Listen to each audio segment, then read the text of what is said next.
Hey, good morning, everybody, or good day, everybody, what time it is where you're at. Here are 7 traits of the most resilient people. You know, one of the things to become successful, resilience is a trait of mental toughness. I mean, everybody that succeeds on a grand scale, they're mentally tough, because I don't care what endeavor you're involved in, there's going to be challenges along the way. I know in mine I had many challenges in building my business, with people, with situations, etc. And it's really important that if you're really serious about succeeding, you have to develop mental toughness or resilience, which is, to me, is the same thing, ability to bounce back from setbacks or from challenges or whatever, right, problems, etc. You have to learn how to do that. So here are the 7 traits of the most resilient people. Jim Rohn is the author of this, and there's some other stuff too. Resilience is the ability to return to the original form after being bent, stretched, or compressed. It's the ability to readily recover from illness, depression, or adversity. How would you ever handle it if you lost everything you had today? What would your next step be? How long would you be depressed and upset and angry? What would it take for you to pull yourself up and start all over again? How resilient are you? Could you handle it? Could you learn from all of your disappointments and start all over again? What would it take?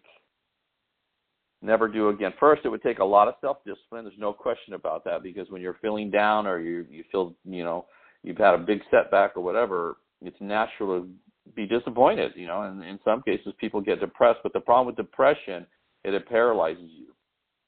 So it's going to take a lot of self-discipline to bounce back. It would take a lot of positive self-talk to muster up the energy to begin again, but you can. It would take a lot of concentration to block out the noise and the clutter of all the negative voices trying to get through, as well as the negative voices of others around you. It would take a lot of self-discipline to balance the fear and anxiety with the knowing that if you did it once, you can do it all over again, and you can, absolutely.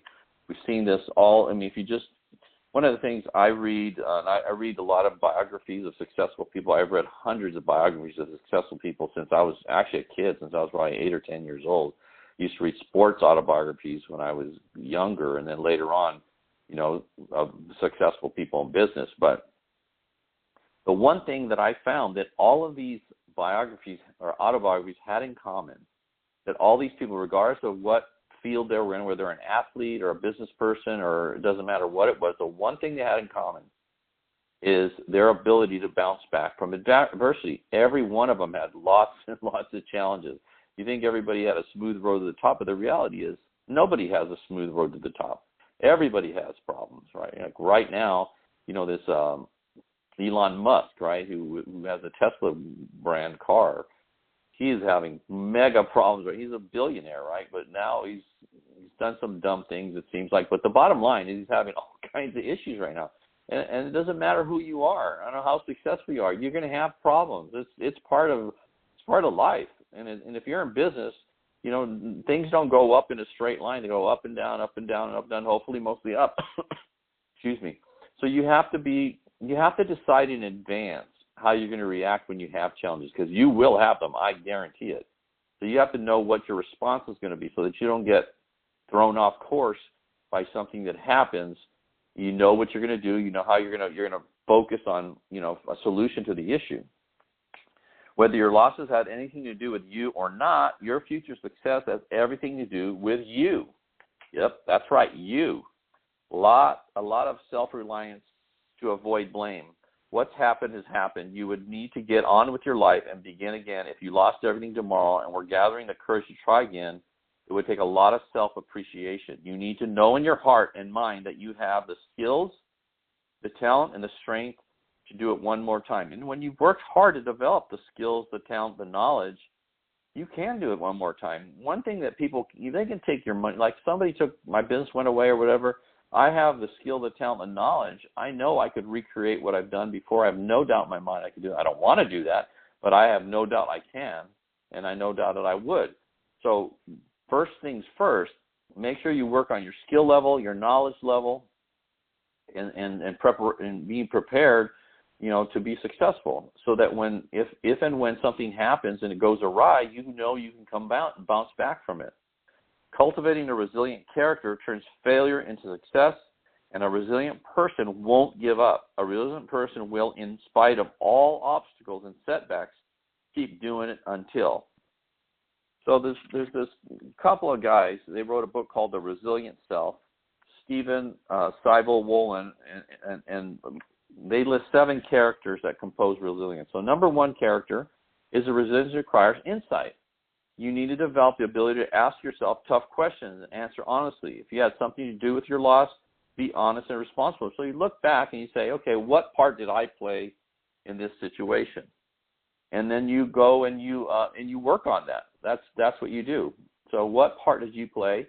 And be honest. Because if you're having a problem, you played some part. It may be not a big part, maybe it wasn't much, but you had a part. And make sure that you're very honest about that so that you can not repeat that in the future. Number 2, resilience is independent. As a resilient person, you can count on yourself to bounce back into life. So it's independent. You have to be the one to make that choice. It doesn't just happen. Number 3, although resilience is independent, it's also tied to others. The more people you are responsible for, the greater your motivation to begin again. The stronger the reason, the stronger the action. So yeah, because especially if you have a team, those people are counting on you. You're a leader of a group of people, and you have a challenge. Well, those people are looking to you for guidance, for leadership, for an example, right? For inspiration. And so when they see you bounce back, they see you get after it and get going and make things happen even after you had a setback. Well, all that does is going to create more loyalty to you. That's what it's going to do. Number 4, resilience calls for initiative. You need to develop the ability to take charge of the situation, to take charge of the problem. You need to stand up and do whatever is necessary to get back on course. That's where self-discipline comes in, I know you don't want to do it. I have people in my business where, maybe they were doing really, really well. They had a business rocking and rolling, and then they let up. They maybe started making not great choices with how they use their time and energy, and their business, starts to go backwards. The key for them is that they have to have the resilience, right, and initiative and the self-discipline to go back and do the things that allow them to be successful in the first place. So one of the big things I see happen to people when they start having momentum, they start doing great things, and business starts taking off, and why the business takes a turn for the worse is because they stop doing consistently the things that they were doing to get that business moving. And that you see that with athletes, even professional athletes. They get distracted. They start, having fun. They get a lot of endorsements. So those people that endorse them demand a lot of their time. And then they stop investing in time in preparation for whatever it is they do, whether a golfer or a football player or baseball player. It doesn't really matter. They stop the kind of preparation because they're pulled in too many directions. And then what happens is their performance starts lagging because they haven't been doing the work to prepare. They haven't been staying on it. They haven't been staying in shape the way they should or something like that. So that happens in business too. And you've got to make sure you have the self-discipline to stay the course. Number 5, resilience has an element of creativity. With resilience, you're able to look at a situation and creatively determine the best way out. Look, you're enterprising in your approach towards starting over. You've got to just think outside the box a little bit. What can I do? What do I need to do to get this thing moving again? Be creative. Think of all the different ways. Ask people's opinion, Get guidance from people that are successful at doing what you're doing. Ask them what they did. Get help. Number 6, a resilient person has humor. I think this is an important thing. A lot of things you look back on your life, you've had problems or situations, and at the time they seem so devastating. You look back and you laugh about them. I know I've done that many times, and I'm sure you have as well. So why not have that sense of humor right away, right? You may cry until you start laughing, but a sense of humor is so important when turning your life around. You've got to take your goals seriously, and you've got to take yourself seriously, but at times you've also got to be able to laugh at yourself and your situation. Learn from it, and just make a decision not to make the same mistakes again. And number 7, a resilient person has a strong sense of morality. whatever you do to get back on your feet, make sure it's moral. Make sure that your upcoming success is at the service and not at the expense of others. Success, if it's yours to keep, must be at the service of others. The more obstacles you face, and one of the things, I say this, and if you listen to my calls regularly, you've heard me say this. Dr. Robert Anthony is a friend of mine. He's written 30-plus books on personal development, all of them good, worth reading. They're great stuff. And he told me, we had a conversation. He said, Hector, money flows to those people who solve other people's most pressing problems. And that's really true if you look at that. I mean, if you're a doctor, you solve health problems.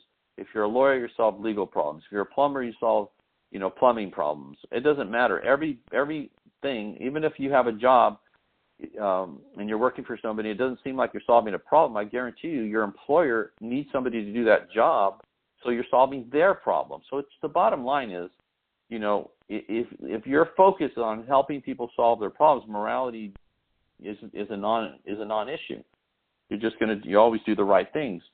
The more obstacles you face and overcome, the more times you falter and get back on track, the more difficulties you struggle with and conquer, the more resiliency you will naturally develop. If you are resilient, there's absolutely, positively nothing that can hold you back.